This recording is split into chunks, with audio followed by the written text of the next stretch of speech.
Oh, I'm painting. Yeah. I'm excited. Well, I am I don't too. know Well, if book good. pages are going to be in it. I want it. So, Yeah, I don't blame you. and I've only ever collaborated with like other authors, just to like Yeah, write a book together or promote each other's work, but never like this. So this is fun. yeah. Excited. It'd be different. Hi, I'm Marabeth Quinn, a mixed media painter, and today I'm going to be talking about this painting, The Storyteller's Garden, that I made for author Amy Matayo. Amy has written a book called They Call Her Dirty Sally. It is so fantastic. It's thought-provoking and imaginative about the ways that we deeply affect one another. Also in this video, I'm including some clips from our discussions that we had about the book, about creating in general, and about the painting process, so you can really see behind the scenes and the decisions that go into making a painting like this. What I love is that you have so beautifully stitched together how someone gets from just being a regular human being with unfortunate circumstances to something that we can't imagine and want to reject and ridicule because it's so unthinkable. That's what I was hoping. This was the hardest one, not so much to write, but it was definitely the hardest one to put out there because I didn't know that I had done it. I still don't, if I had done it right, or I was just scared people are going to hate it. It's not a rom-com. It's not, as light as most of my others. But that was my hope. I mean, Dirty Sally was real to us. The story I made up is not real, but she was very real to us. And, it's easy to be like, God, that person's crazy or out there or whatever. But just seeing that nobody ever goes from here to here overnight. It's how they're treated. And there's always somebody that's the town punching bag or the neighborhood punching bag, and it's mob mentality. Everybody goes for the one person. Do you feel like, has this been your most successful book so far? Yes, this one's selling definitely better than any of my others. So okay, here's what I'm going to do. I'm just going to email you all of these paintings. Okay, I want to see if any of these are like, oh yeah, I'm really digging that, or no, I had something more like this in mind. It just gets us started. And then I'm also going to mark on one and show you what kind of things I have in mind for the book pages. Is there any way to have like some words from the pages sort of bleed through and show yes up, or do you paint over all of it? No, we can do it however you want. This is something where you probably really want to send me pages and go, I really want this prominent, or this is meaningful. Okay. Yeah, that would be fun. That would be a lot of fun. She has sent me a bunch of pages from her book. She has sent me her favorite pages, which that's really special too, and has indicated for me where she wants them all to be highlighted. I could like rip pages out I do have sample that aren't for sale. I really want this to be like as meaningful to you as it can be. I'll probably tear out pages and mail them to you rather than photocopy, I guess. Yeah, I think this could be really interesting. I think so too. Okay, I will tear out pages and then I'll just put post-notes with notes for each one. So I'm getting ready to launch into this project, and this painting for Amy is going to be very similar to these paintings that you see behind me. I've been using collage for quite some time, but with these two, when I came to those parts of the painting that were too busy or were just taking over or distracting, instead of using paint to tone them down or quiet them, I used collage. I did actually another video I will put in the description below this one that you can see all about that process of quieting something down. But these paintings are the first ones really that I have done where I have literally used tissue paper very much like I would use paint. And it was such a fun process, but it's really a discovery method. Like, you can't predict how it's going to look after layers and layers and layers of collage. You just have to go with it. And because in the end, we want some of these to really show through, like this one right here. That will definitely have a prominent place, and it will probably be something like this. So I'll just zoom in on these leaf structures right here. I'm gonna be doing more of this, where I left them exposed, where you could see the words that were actually on the page. This is what I've got ahead of me, and I cannot wait to get started. I'm so excited. I am really too. I'm at the nail biting stage right now Yeah. where, it's like when you open your computer and you don't have anything really so far. It's like, Yes, which has been am I making going to too- be able to pull this off again? Yes, that's where I am right now. Like, I have to write. I can't keep not writing. So that's what I'm going to do the rest of the day, or at least for the next couple hours, Well, is practice writing again. Because soldier on. Well, happy Yes. writing. Have fun. Thank you. Happy painting. Thank you. I'll talk to you soon. And so I'm off and running on this painting. I really was so excited to get started, but it was such a special project that I had a bit of apprehension about it too, which I guess is just natural. But I really enjoyed talking to Amy. She is a really fun and funny person, and really, really talented. I had such a good time really spending time with her book. It's really makes you think about your own life and your behaviors and what you think about other people, and is it fair? Does it really hold water? Is it accurate? All of those really big questions, and the book is also very satisfying. So I highly recommend it. I really enjoyed thinking about the book while I was making this painting. As we said, there were so many excerpts from the book that I was working with and reading and pondering, so it made it extra special and relevant. But I did have a bit of apprehension at this stage, This painting was really a tribute to this amazing piece of work, and I really wanted it to be worthy of that and really celebrate the spirit behind the book. So once I got painting, though, I felt better. Just the title line, that Yes. title appears. Title line. You do know this book. You must have read it a few times. Well, when you write a book and then edit it and edit it and edit it, like, How many you times do can. you think you actually read it? Oh, I don't know. Like so many times, every author will tell you, and probably you do this with painting, so many times that you're sick of it. By the time you put it out into the world and you're just like, And you've lost all perspective. you lose the perspective. I can't see anything that's misspelled anymore because I'm just reading it as I know it. So many times that you're just like, y'all take it. Just take it and read it. I'm not reading it anymore. Thank you. Done. For better or And then- worse, this is it. Take it and read Yes. it. I can't. Yeah. That many times. A lot of times. Yeah, I can only imagine. And then I can't read it after it's published. I can't. I never read books unless I'm writing a sequel. And even then I'll only read parts just to remember character names, but I never read a book after it's out in the world. I just can't do it because that's when I'm like, why didn't I say it like that? Why didn't I know. I It's can't. brutal, isn't Yeah, it? it's just, yeah. Yeah, I have trouble looking at older paintings. Yeah. From other areas when I was, far Yeah. underdeveloped from where I am now. That's It's just, the same.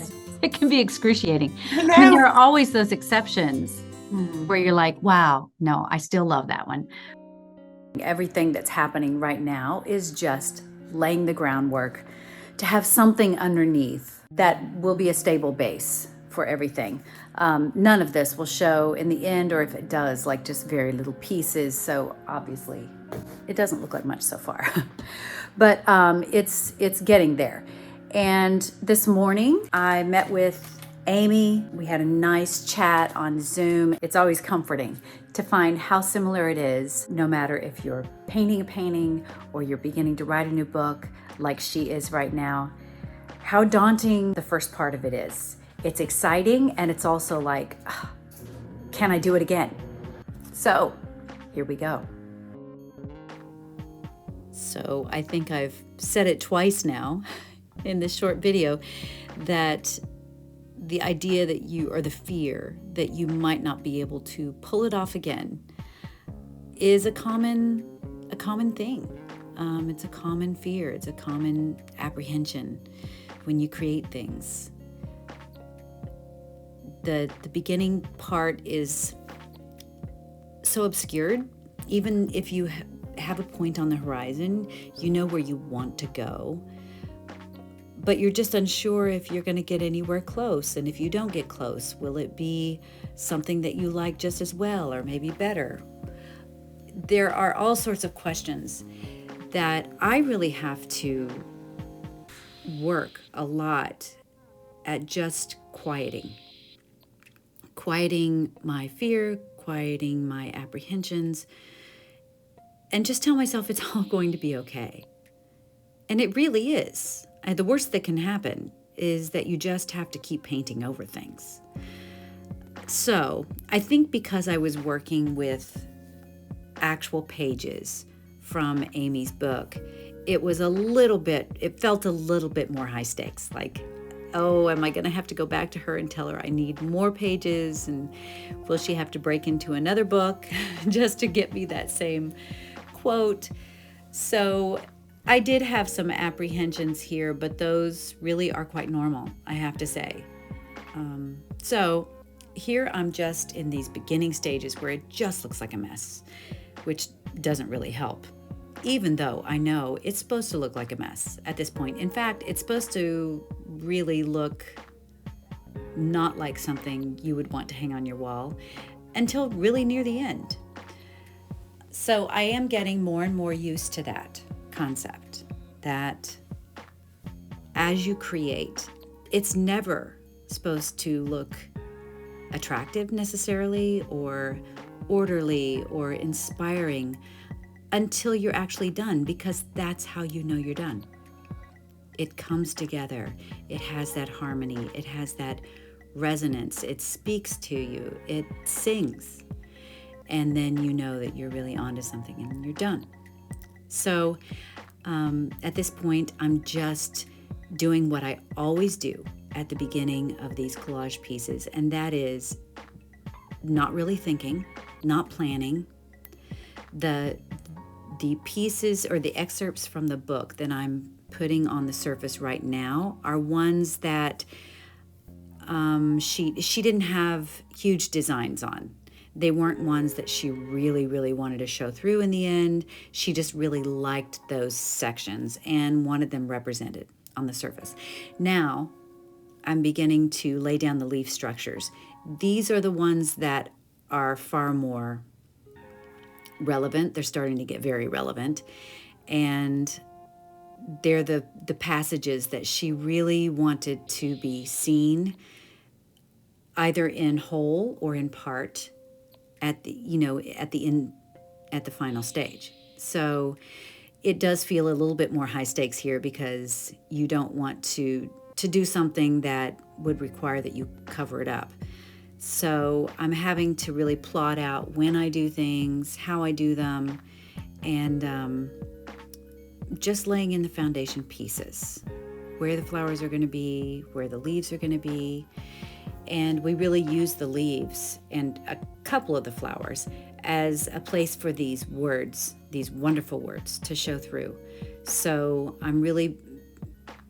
I am planning a bit more at this stage than I normally do, simply because we're dealing with these excerpts and I really want to make sure that they land in the right place. So in some ways, this was a completely new experience for me, because I'm having to make decisions earlier than I normally do. I'm having to buy in to certain of those decisions way more than I normally do at this stage. But it all turned out okay. So now I'm just continuing to add layers, transparent paint layers, and also more collage paper, and really just building it up, because on these paintings, it's the buildup of layers that really make it work. You begin seeing not just the layer that's on the surface, but you see the layer that's below that, and it really begins to take on this dreamy feel where it just suggests that there's so much moving beneath the surface, which really was an appropriate thought to be having and to be representing on this painting in light of her book. There's always way more going on below the surface than any of us want to account for, both in ourselves and in other people. And a really thoughtful life is one that recognizes this over and over and really tries to take responsibility for at least their own part in that, and investigating what we do have going on below the surface. And is it something we want? Is it something that we're proud of? Is it something that we could do better with? All of these thoughts were things that I took away from this really great book that she wrote. So now I am just beginning to put a little bit of color staining on these leaves, and not wanting to obscure the writing too much, but enough that they had some interest to them and, just weren't these stark white pages. So it's a balancing act at this point.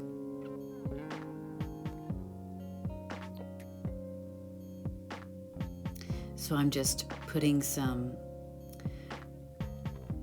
stain and some darkness, some outline around some of the leaves. Now I'm adding in some paint right there. It's not quite as transparent as I wanted it to be, so now I'm thinning it out and adding it onto this dark surface right here to give a little contrast.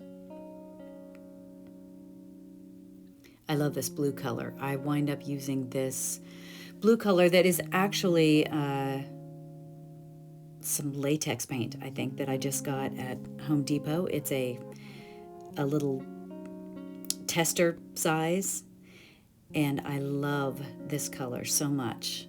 I think I found it actually in the little oops bin where they mismatched some paint or something.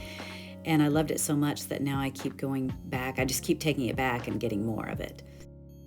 But it's a lovely, lovely blue color. It has a lot of gray in it and a little bit of lavender too.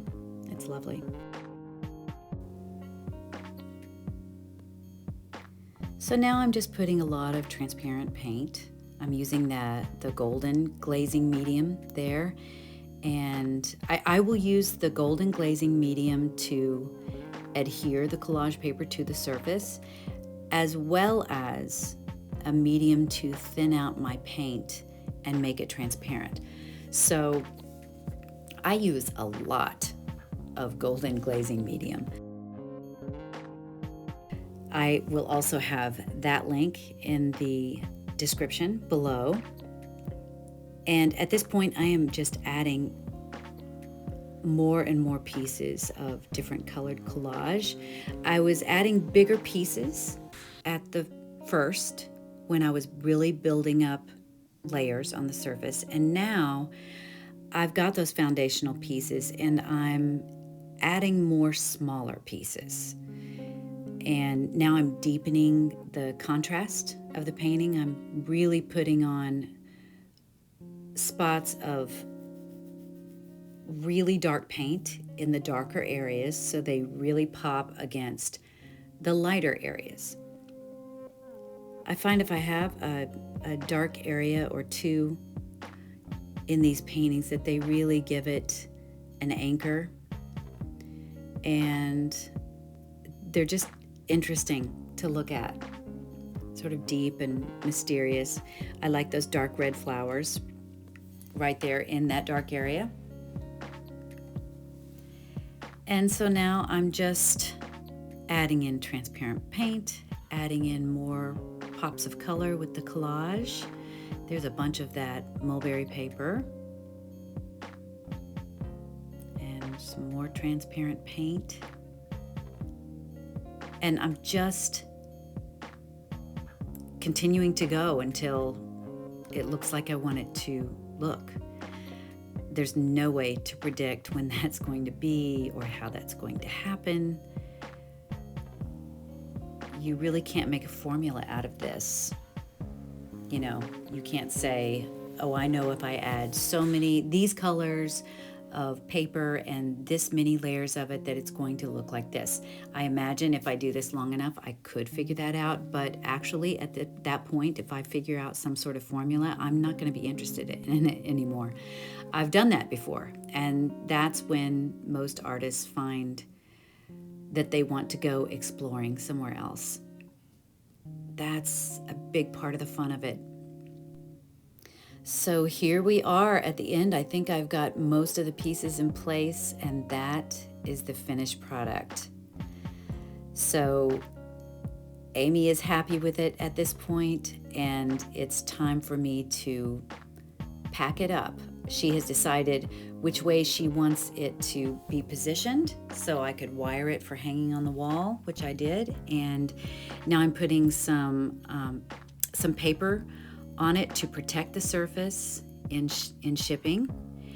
And next I'm going to wrap it in a plastic bag, which I always do.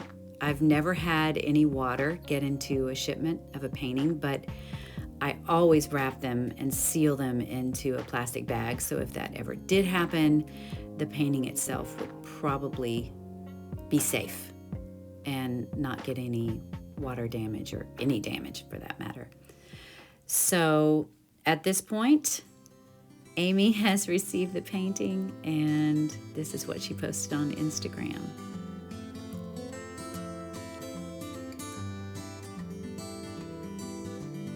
So now she's doing some close-ups of these areas where the hand-picked passages, her favorite ones, or the ones that were most meaningful to her, are showing through. And she told me that she had a really great time just poring over all of the different words and finding what was there below the surface.